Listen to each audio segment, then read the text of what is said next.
Welcome to pics solution.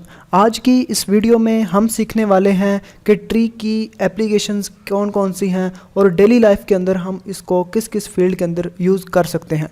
तो सबसे पहले हम देखते हैं कि इसको ऑर्गेनाइजेशंस के अंदर यूज़ किया जाता है।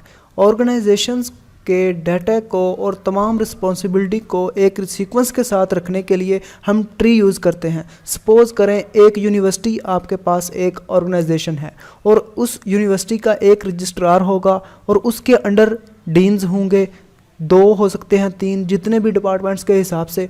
तो उस डीन के अंडर एचओडीज़ होंगे और उन एचओडी के अंडर फैकल्टी मेंबर्स होंगे। इस तरह एक ये ट्री बन जाएगा जो हम डिस्कस कर रहे हैं और इस ट्री को हम ब्रीफली ऑलरेडी डिस्प्लेन कर चुके हैं। तो एक इसकी एप्लीकेशन होगी कि हम किसी भी ऑर्गेनाइजेशन के अंदर ट्री अप्लाई कर सकते हैं। The second is system file.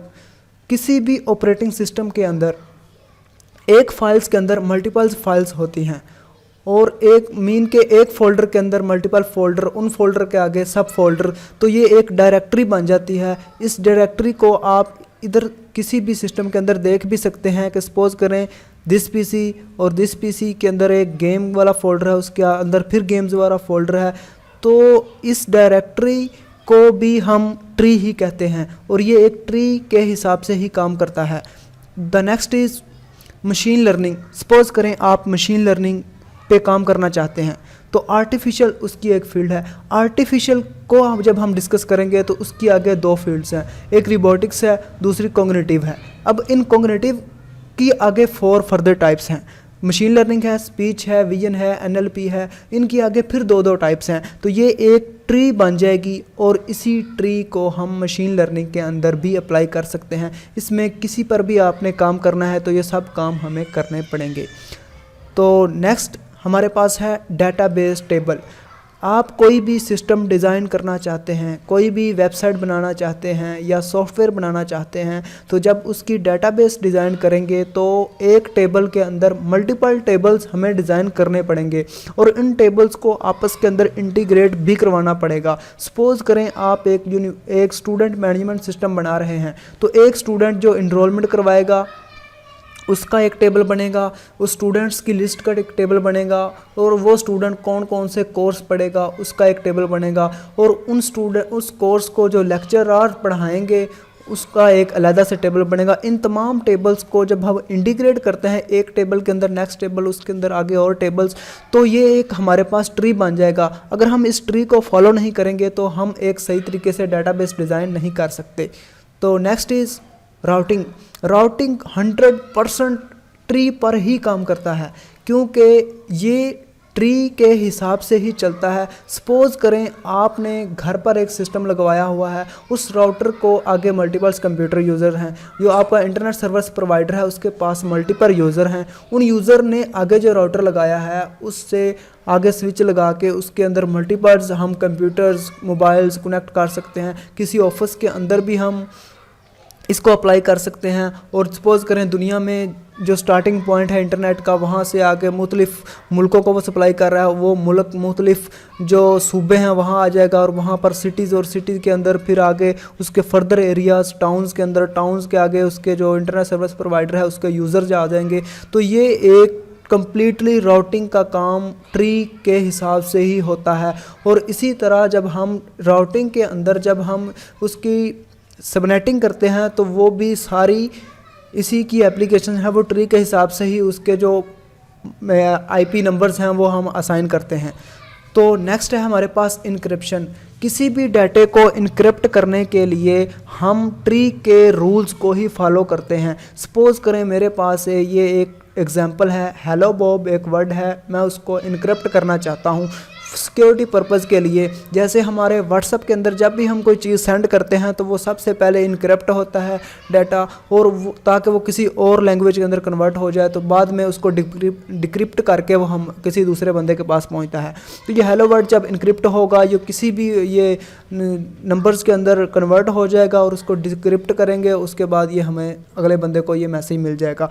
Encryption के इन रूल्स को फॉलो करने के लिए हम ट्री यूज़ करते हैं। और इंफॉर्मेशन सिक्योरिटी के अंदर हैश ट्री का असल काम ही ये है कि डाटे को इनक्रिप्ट करना, उसके बाद उसको डिक्रिप्ट करके अगले बंदे को असाइन करना। ये इनक्रिप्शन टोटली ही ट्री पर ही काम करता है। तो नेक्स्ट है ब्लॉकचेन। ब्लॉकचेन दुनिया का वो वाहिद काम है जिसके एक नाम से ही जाहिर हो रहा है कि ये एक चेन की सूरत में, एक ट्री की सूरत में काम करता है। सपोज करें मेरे पास ये एच एक पर्सन है, वो ABCDEFGH, इसके आगे 2 उसके जो चाइल्ड बनते हैं और उनके आगे फिर 2, उनके आगे 2, फिर इस तरह ये एक चेन बन जाता है। और ये चेन ब्लॉक चेन या क्रिप्टो करेंसी या ये डिजिटल जो करेंसी है, ये सारा काम ब्लॉकचेन के थ्रू ही करता है। तो इसकी एग्जांपल ट्री की ये भी हुई कि ये ब्लॉकचेन के अंदर हम अप्लाई कर सकते हैं। अब हम इसको मज़ीद देखते हैं कि हम किन किन फील्ड के अंदर हम इसको यूज़ कर सकते हैं। गेमिंग, कोई भी हम गेम डिज़ाइन करते हैं तो उसके जो डिफरेंट एक्टर्स हैं उनके आगे फर्दर हम जो एक्टर्स बनाते हैं तो वो एक ट्री के तहत काम करते हैं। कंपाइलर, जब भी हम कोई कोड लिखते हैं तो उस जो हमारा कंपाइलर है जिसके अंदर हम वो कोड कर रहे होते हैं, वो उसके सिंटैक्स को जब तक हम फॉलो नहीं करते तब तक वो कोड को मशीन लैंग्वेज के अंदर कन्वर्ट करके उसको हमें कंपाइल करके नहीं देता। तो कंपाइलर सिंटैक्स ये एक बहुत ही इम्पोर्टेंट इसकी एप्लीकेशन है कि हम ट्री उसके अंदर यूज़ करते हैं। जब आप कोडिंग करते हैं तो हम सिंटैक्स को ही फॉलो कर रहे होते हैं और अगर हम उस सिंटैक्स को फॉलो नहीं करेंगे तो हमारा कोड रन नहीं होगा। इसी तरह नादरा के अंदर तमाम जो ह्यूमंस हैं, उस तमाम पूरे मुल्क का जो डाटा होता है वो ट्री की शेप में ही होता है। इसीलिए एक फैमिली नंबर होता है, उस फैमिली नंबर के आगे उसके जो फैमिली मेम्बर्स होते हैं उनके नाम, उसके आगे फर्दर, उसके फर्दर, ये एक हमारे पास ट्री बन जाता है। और इस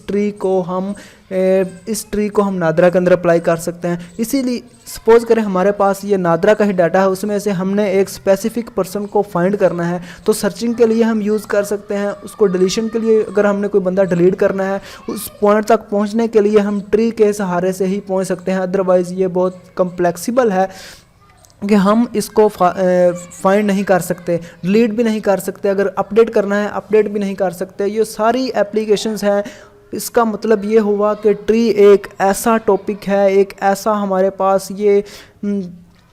पास रूल है जिसको हम हर एक डिपार्टमेंट, हर एक ऑर्गेनाइजेशंस के अंदर अप्लाई करके हम अपने डाटे को एक सीक्वेंस के तहत ला सकते हैं। तो नाजरीन, अगर आपको ये वीडियो पसंद आई हो और आप देखना चाहते हो कि ट्री क्या है, इसकी टर्मिनोलॉजीज़ क्या हैं, इसके डाइवर्सिस क्या हैं, इसको एक्सप्रेशंस क्या हैं, तो इन तमाम वीडियोस को देखने के लिए सब वीडियो के लिंक डिस्क्रिप्शन के अंदर आपको मिल जाएंगे और आप एक पूरे टॉपिक को एक कॉन्सेप्ट वाइज और विद डेली लाइफ की एग्जांपल्स के थ्रू हमने इस कोर्स को डिज़ाइन किया है। तो आप ये तमाम कोर्स देखकर अपने इस कॉन्सेप्ट को सही कर सकते हैं। तो तब तक के लिए अल्लाह हाफिज़। अगर आपको ये वीडियो पसंद आई हो तो हमारे इस चैनल को ज़रूर सब्सक्राइब करिए ताकि हमारी हर नई आने वाली वीडियो आप तक बआसानी पहुंच सके। अल्लाह हाफिज़।